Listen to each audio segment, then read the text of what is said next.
السلام علیکم ورحمۃ اللہ وبرکاتہ۔ نحمدہ ونصلی علی رسولہ الکریم، اما بعد فاعوذ باللہ من الشیطان الرجیم، بسم اللہ الرحمن الرحیم۔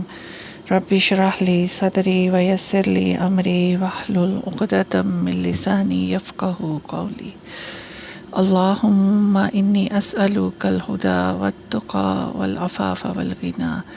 اے اللہ، بے شک میں تجھ سے ہدایت، تقوی، پاک دامنی اور بے نیازی کا سوال کرتی ہوں،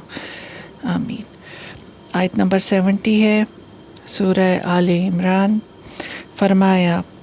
یا اہل الکتاب لم تکفرون بآیات اللہ وانتم تشہدون۔ اے اہل کتاب، تم کیوں کفر کرتے ہو اللہ تعالیٰ کی آیات کا جبکہ تم گواہ ہو، یعنی قرآن کا انکار کرتے ہو حالانکہ تم خود ان کا مشاہدہ کر رہے ہو کہ یہ حق ہے۔ تورات اور انجیل کو اللہ کی کتاب مانتے ہو اور اس میں جو نبی آخر الزمان صلی اللہ علیہ وآلہ وسلم کا ذکر ہے اس کو نہیں مانتے ہو، تو اس کا مطلب ہے کہ تمہارا اپنی کتابوں پر بھی ایمان نہیں ہے۔ تفہیم القرآن سے ہے کہ وَأَنْتُمْ تَشْهَدُونَ کا ایک مطلب یہ بھی ہو سکتا ہے کہ تم خود گواہی دیتے ہو۔ دراصل نبی صلی اللہ علیہ وسلم کی زندگی ایسی پاکیزہ تھی اور صحابہ رضوان اللہ علیہم اجمعین پر ایسا تعلیم و تربیت کا حیرت انگیز اثر تھا آپ صلی اللہ علیہ وسلم کا، اور ایسے حیرت انگیز بلند پایہ مضامین قرآن میں ارشاد ہوئے ہیں، یہ ایسی روشن آیات تھیں کہ جو شخص بھی انبیاء علیہ السلام کے احوال اور آسمانی کتابوں کے طرز سے واقف ہو، اس کے لیے ان آیات کو دیکھ کر حضور صلی اللہ علیہ وسلم کی نبوت کا یقین نہ ہونا بہت ہی مشکل تھا۔ چنانچہ یہ واقعہ ہے کہ اہل کتاب خصوصاً اہل علم یہ جان چکے تھے کہ آپ صلی اللہ علیہ وسلم وہی نبی ہیں جن کی آمد کا وعدہ انبیاء سابقین یعنی کہ جو گزرے ہوئے انبیاء ہیں انہوں نے کیا تھا، حتیٰ کہ کبھی حق کی زبردست طاقت سے مجبور ہو کر ان کی زبان سے آپ صلی اللہ علیہ وسلم کی صداقت اور تعلیم کے برحق ہونے کا اعتراف ہو جاتا تھا۔ اسی وجہ سے قرآن میں بار بار آیا جن آیات کو تم اپنی آنکھوں سے دیکھ رہے ہو، جن کی حقانیت پر تم خود گواہی دیتے ہو، ان کو تم قصداً اپنے نفس کی شرارت سے جھٹلا رہے ہو۔ ابن کثیر میں ہے، فرمایا اے اہل کتاب، تم کیوں اللہ کی آیات کا انکار کرتے ہو جبکہ تم ان کی سچائی کے گواہ ہو اور ان کی حقیقت کو اچھی طرح جانتے ہو کہ یہ حق ہیں۔ آیت 71 ہے، پھر فرمایا اے اہل کتاب لما تلبسون الحق بالباطل، کیوں ملاتے ہو حق کو جھوٹ کے ساتھ اور کیوں چھپاتے ہو حق کو حالانکہ تم جانتے ہو، یعنی کہ تمہاری کتابوں میں جو نبی اکرم صلی اللہ علیہ وسلم کی صفات لکھی ہوئی ہیں ان کو چھپاتے ہو حالانکہ تم ان کو سچ مانتے ہو، کیونکہ وہ تورات اور انجیل میں لکھی ہوئی ہیں جن کی تم تحریف اور تبدیل کرتے ہو، باطل کو اپنی طرف سے قائم کرتے ہو، جھوٹ کو گڈمٹ کرتے ہو سچ کے ساتھ۔ تم نہیں جانتے کہ اللہ تعالیٰ کی آیات کے ساتھ جھوٹ ملانا کتنا سخت ترین گناہ ہے۔ اس کے بعد آیت نمبر 72 ہے، درس قرآن سے ہے کہ اہل کتاب کی ایک اور خیانت کا یہاں ذکر کیا گیا ہے۔ انہوں نے لوگوں کو فریب دینے کے لیے ایک اسکیم بنائی، ایک کانسپریسی کی، ایک سازش کی، اور اس سازش کا راز اللہ تعالیٰ نے کھول دیا اور فرمایا قالت طائفة من اہل الکتاب آمنوا بالذی انزل علی الذین آمنوا، کہا ایک گروہ نے اہل کتاب کے کہ ایمان لے آؤ اس پر جو نازل کیا گیا ہے مسلمانوں پر دن کے شروع حصے میں، اور انکار کر دینا اس کا دن کے آخر میں، شاید کہ لوگ واپس آ جائیں، یعنی کہ یہ مسلمان یہ لوگ اسلام کی طرف نہ جائیں۔ ان لوگوں نے سازش کی کہ اسلام کے وقار کو مجروح کیا جائے، کسی طرح اہل اسلام کو اسلام سے بدظن کیا جائے۔ اس کے لیے انہوں نے منصوبہ بنایا کہ کچھ لوگ صبح کے وقت جا کر ظاہری طور پر زبانی اسلام قبول کر لیا کریں اور شام کو دین اسلام سے بیزاری کا اعلان کر دیا کریں کہ قبول اسلام کے بعد ہم نے اپنی کتابوں میں دیکھا، اپنے علماء سے پوچھا تو معلوم ہوا کہ یہ وہ نبی نہیں ہیں جن کی بشارت ہماری کتابوں میں دی گئی ہے، اور تجربے سے بھی ان کے حالات اہل حق کی طرح ثابت نہیں ہوئے، اس لیے ہم نے اس دین کو چھوڑ کر اپنا ہی دین قبول کر لیا۔ یہ یہود کا مقصد تھا کہ ایسے الزامات اسلام پر لگائے جائیں تو بہت سے نئے مسلمان یا ضعیف الاسلام کمزور ایمان کے لوگوں کے دل میں شکوک پیدا ہو جائیں کہ دین کے اتنے بڑے عالم جو پہلی الہامی کتب کے عالم ہے، جب اس کو صحیح نہیں مان رہے تو ضرور دین اسلام میں خرابی ہے، کیونکہ عرب تو جاہل ہیں، وہ جانتے ہیں کہ اہل کتاب کے علماء کے علم اور فضائل کا بڑا چرچا ہے، اسی طرح ان کے دل میں اسلام سے بیزاری پیدا ہو جائے گی اور اس کی ترقی جو اتنی تیزی سے ہو رہی ہے رک جائے گی۔ چنانچہ اللہ تعالیٰ نے جو عالم الغیب و شہادہ ہے ان کے منصوبے کو پہلے ہی ڈسکلوز کر کے ناکام بنا دیا۔ تفہیم القرآن سے ہے کہ یہ یہودیوں کی چالوں میں سے ایک چال تھی جو اطراف مدینہ کے یہودی لیڈر اور مذہبی علماء سوء اسلام کی دعوت کو کمزور کرنے کے لیے چلتے رہتے تھے۔ نبی کریم صلی اللہ علیہ وسلم سے عام لوگوں کو بدگمان کرنے اور خصوصاً مسلمانوں کو بددل کرنے کے لیے خفیہ طور پر آدمیوں کو تیار کر کے بھیجنا شروع کیا کہ پہلے اسلام قبول کر کے پھر مرتد ہو جائیں، اور جگہ جگہ جا کر لوگوں میں مشہور کرتے پھریں کہ ہم نے مسلمانوں میں اور ان کے نبی میں یہ خرابیاں دیکھی ہیں، تبھی تو ہم واپس اپنے دین میں آ گئے۔ تفسیر القرآن سے ہے کہ یہ سازش ابھی تیار ہی ہو رہی تھی کہ اللہ تعالیٰ نے بذریعہ وحی مسلمانوں کو اس سے آگاہ کر دیا کہ یہودیوں کی چال میں نہ پھنس جائیں۔ ان کی یہ خباثت وہی ختم ہو گئی۔ یہودیوں کی پہلی سازش یہ تھی کہ 3 صحابہ رضوان اللہ علیہم اجمعین کو اپنے دین میں آنے کی دعوت دی۔ ظاہر ہے اس میں اسلام کے خلاف زہر اگلا ہوگا۔ دوسری سازش یہ کی کہ تورات کی ان آیات کو جو نبی صلی اللہ علیہ وسلم کی بشارت والی تھی چھپا لیا، عوام میں ان کو شائع نہ ہونے دیا۔ تیسری یہی سازش جس کا ابھی ذکر ہوا ہے، یعنی کہ صبح مان لو اور رات کو انکار کر دو۔ اور چوتھی سازش جو تھی وہ آیت نمبر 73 میں آ رہی ہے، وَلَا تُؤْمِنُوا إِلَّا لِمَنْ تَبِعَ دِينَكُمْ۔ وہ کہتے ہیں کہ نہ تم ایمان لانا سوائے اپنے مذہب کے، یعنی وہ ایک دوسرے کو تاکید کرتے ہیں کہ خبردار اپنے دین پر جمے ہی رہنا، کسی دوسرے دین والے کی پیروی نہ کرنا، مسلمانوں کی باتوں کو سننا ضرور مگر قبول وہ کرو جو تمہارے مذہب کے مطابق ہو، اور خبردار ان کو تورات کی کوئی ایسی بات نہ بتا دینا جو تمہارے اپنے خلاف جاتی ہو، ورنہ کیا ہوگا کہ قیامت کے دن اللہ کے حضور تم پکڑے جاؤ گے۔ سبحان اللہ، اللہ تعالیٰ نے ان کی سازشی باتوں کو بھی من و عن بیان فرما دیا اور فرمایا نبی صلی اللہ علیہ وسلم سے، ان لوگوں سے کہہ دیجئے تم لوگ ہدایت کے ٹھیکیدار بنے پھرتے ہو، تو یہ بتاؤ کہ ہدایت تم کو کہاں سے ملی ہے، اور ہدایت تم کو اللہ تعالیٰ کی طرف سے ہی ملی ہے، چنانچہ دوسرے لوگوں کو بھی ہدایت کے احکام اللہ تعالیٰ ہی کی طرف سے ملتے ہیں، بالخصوص اس صورت میں کہ تم اللہ تعالیٰ کے احکام کے خلاف بددیانتی کرتے ہو۔ یہ اللہ تعالیٰ کے اختیار میں سب فضل اور شرف ہے، جسے چاہے دے، اور اللہ تعالیٰ بڑی وسیع نظر والا اور سب کچھ جاننے والا ہے، اور یہ بھی خوب جانتا ہے کہ تم اس عز و شرف کے اہل نہیں رہے۔ تفہیم القرآن میں آتا ہے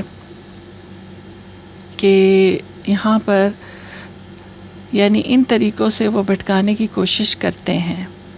نیز یہ لوگ آپس میں کہتے ہیں کہ اپنے مذہب والے کے سوا کسی کی بات نہ مانو۔ اے نبی ان سے کہہ دو کہ اصل میں ہدایت تو اللہ کی ہدایت ہے۔ اب یہ جو آیت ہے، آیت نمبر 73، یہ تھوڑی سی ڈیفیکلٹ آیت ہے ترجمے کے لحاظ سے، کہ اس کے اندر ہی یعنی کہ پہلا حصہ جو ہے وہ یہود کہہ رہے ہیں اپنی عوام کو، اور اس کے بعد بیچ میں اللہ تعالیٰ بھی فرما رہے ہیں کہ کہہ دو کہ اصل میں ہدایت تو اللہ کی ہدایت ہے، اور اس کے بعد پھر انہی کا ہی خطاب شروع ہو جاتا ہے، یہ یہود جو کہہ رہے ہیں، اور یہ اسی کی دین ہے کہ کسی کو وہی کچھ دے دیا جائے جو کبھی تم کو دیا گیا ہے، یا یہ کہ دوسروں کو تمہارے رب کے حضور پیش کرنے کے لیے تمہارے خلاف کوئی حجت مل جائے۔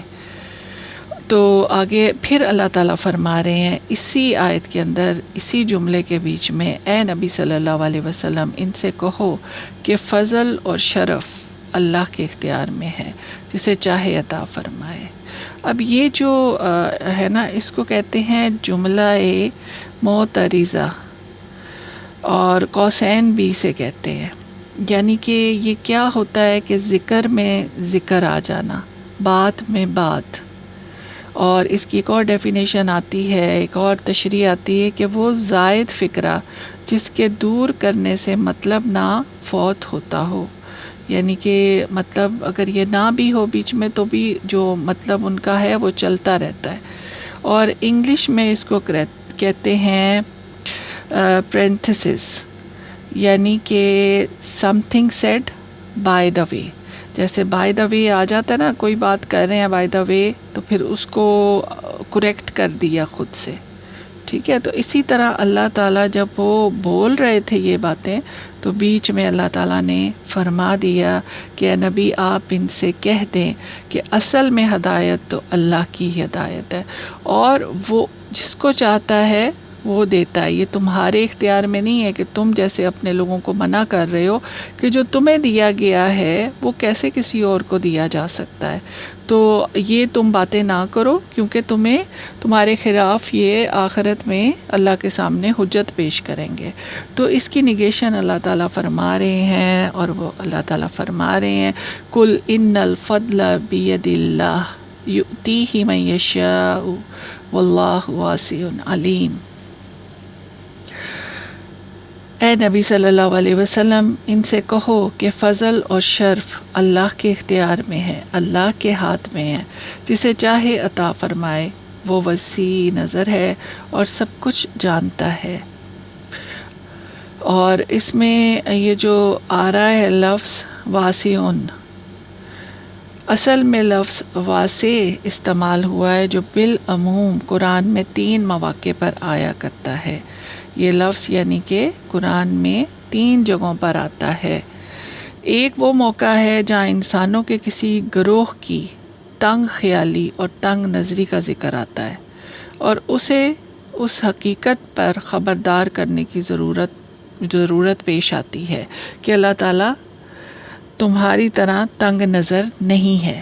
اور یہاں پر بھی ایک طرح سے اسی طرح ہی بات ہو رہی ہے۔ دوسرا وہ موقع ہوتا ہے جہاں کسی کے بخل اور تنگ دلی اور کم حوصلگی پر ملامت کرتے ہوئے یہ بتانا ہوتا ہے کہ اللہ فراغ دست ہے، تمہاری طرح بخیل نہیں ہے۔ اور تیسرا وہ موقع جہاں لوگ اپنی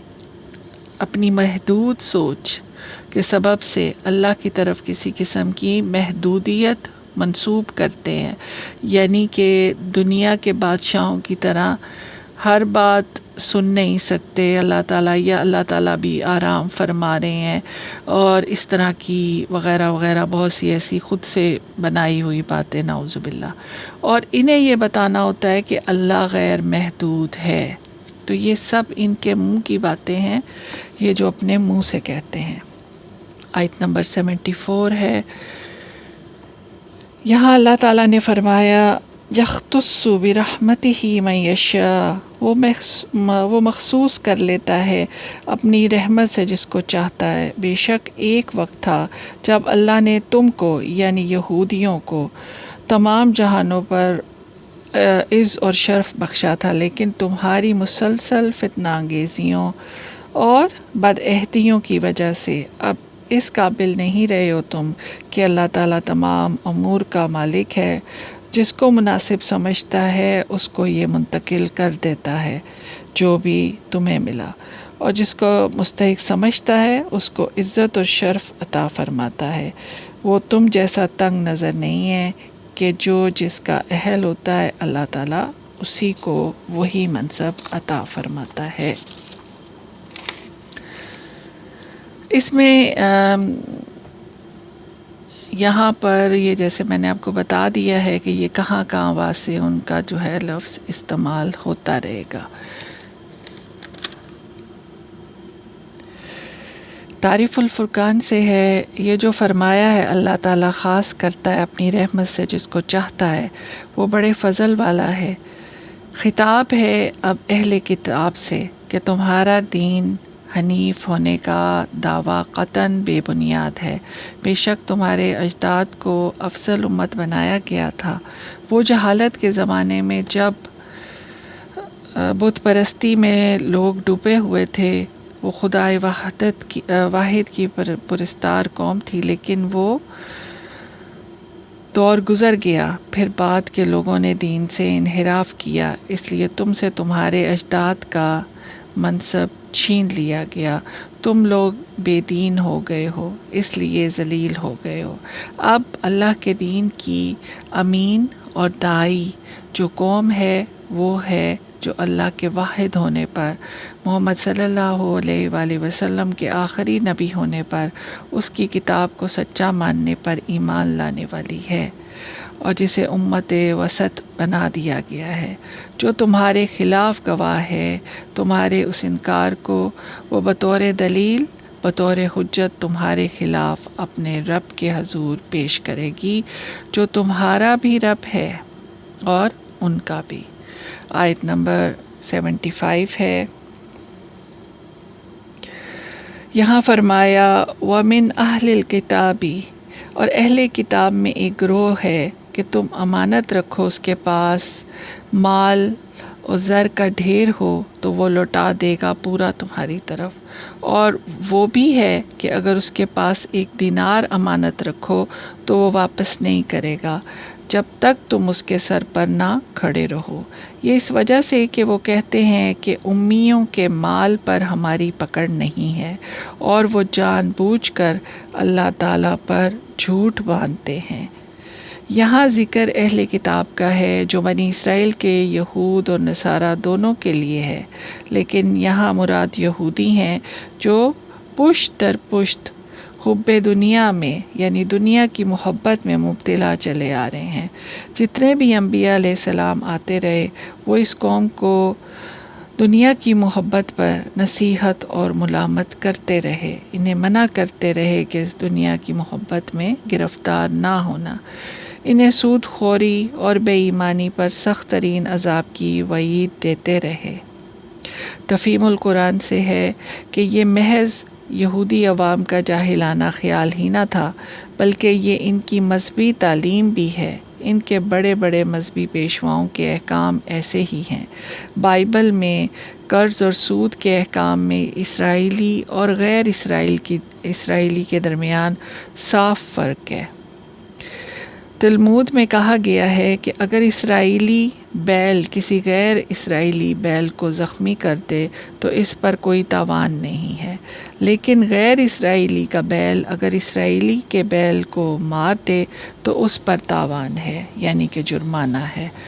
اور اگر کسی یہودی کو کسی جگہ کوئی گری ہوئی چیز ملے تو اسے دیکھنا چاہیے کہ گرد و پیش کی آبادی کن لوگوں کی ہے۔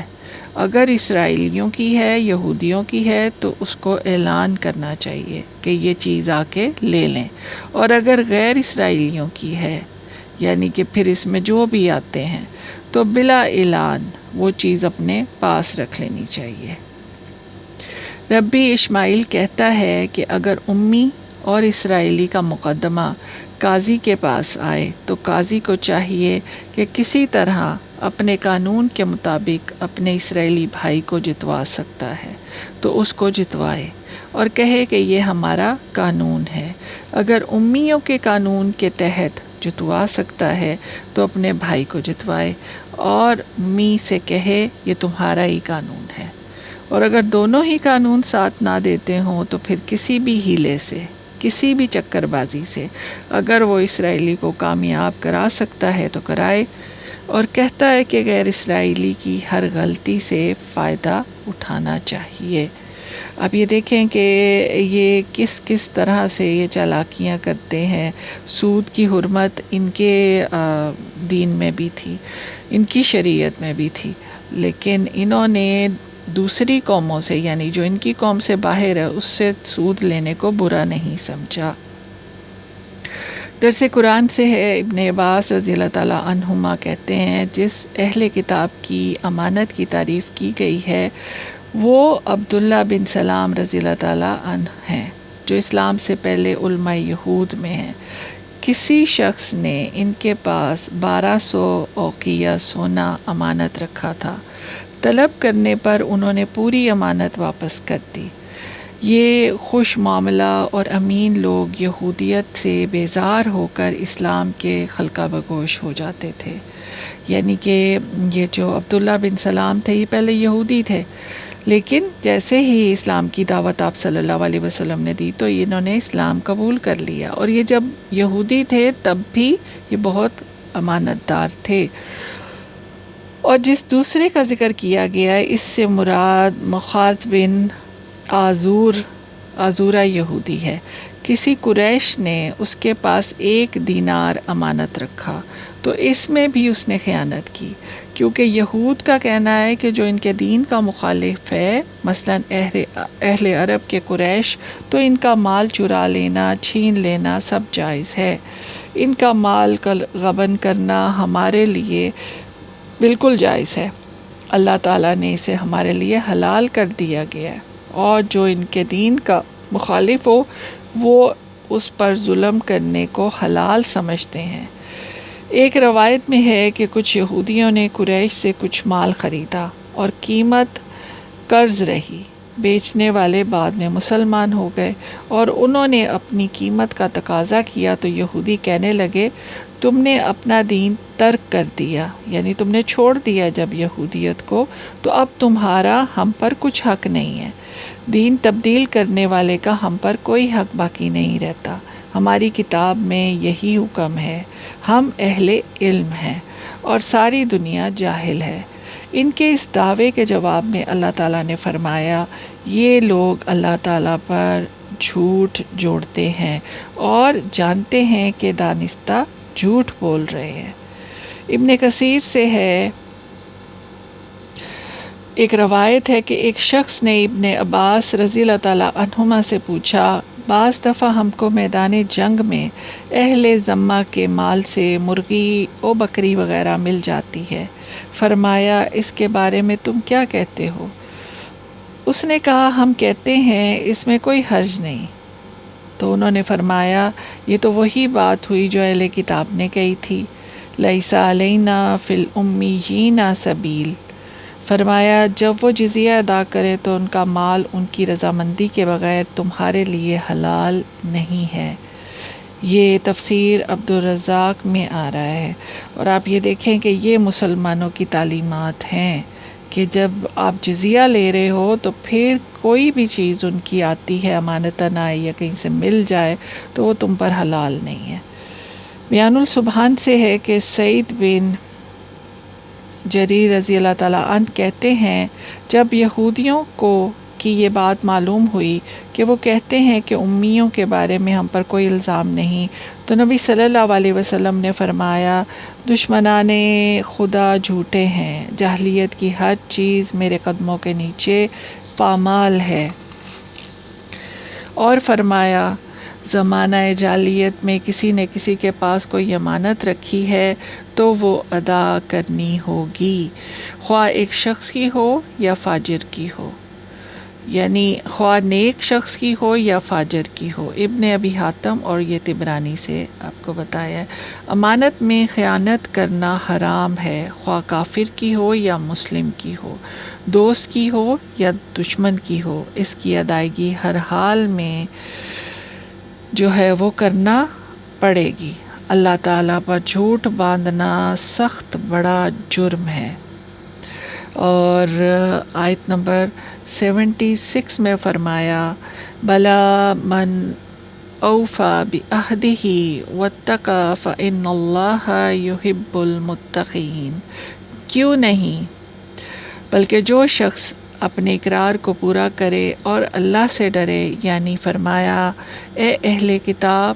جو تم میں سے اپنے اقرار کو پورا کرے اور اللہ سے ڈرے اور اس عہد کو پورا کرے جو اللہ تعالیٰ نے تم سے لیا تھا کہ جب آخری نبی صلی اللہ علیہ وسلم مبعوث ہوں تو تم ان کے ساتھ ایمان لے آؤ گے، اور یہ عہد اللہ تعالیٰ نے سابقہ تمام انبیاء اور ان کی امتوں سے بھی لیا تھا